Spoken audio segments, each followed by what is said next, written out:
Hi everyone, and welcome. Today we are going to tackle a common but frustrating bookkeeping problem: how to correctly record a bounced check from a customer in QuickBooks Online. When a check is returned for non-sufficient funds, or NSF, it can throw your books out of balance. But don't worry, there is a clear, 4-step process to fix it: reverse the bad payment, account for bank fees, and make sure your customer's balance is accurate. Let's walk through it together. First, you need to handle the original payment record. Find the customer payment that bounced. You can do this by going to the customer's profile and looking at their transaction list. Click on the payment record to open it. In the top right, you'll see it's marked as paid. Your job is to undo this link.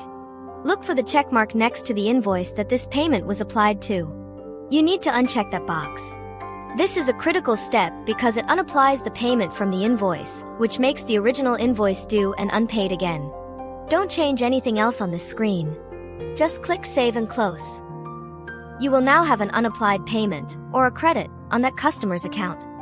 Second, we must get that bad payment money out of your bank account register in QuickBooks. To do this, we will create an expense.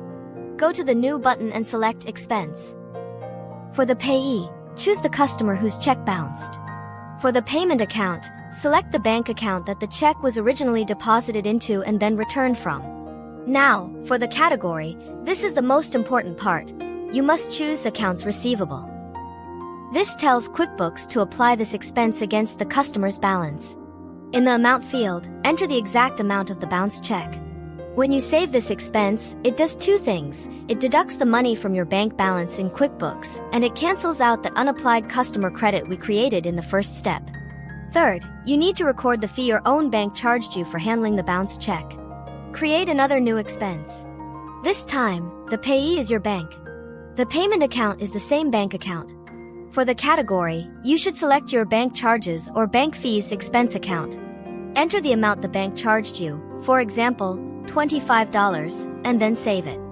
This correctly records your business expense.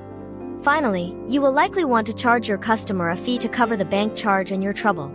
To do this, create a brand new invoice for that customer. You may need to create a new service item first. Call it Bounce Check Fee and link it to an income account like Other Income. Add this new item to the invoice and enter the amount you are charging the customer. Now you can save and send this new fee invoice to them. After following these steps, your books will be perfect. The customer's original invoice is open and due again, and they also have a second, smaller invoice for the bounced check fee. Thanks so much for watching. If you found this video helpful and want more simple QuickBooks tutorials, please hit the like button and be sure to subscribe to the channel so you don't miss our next video.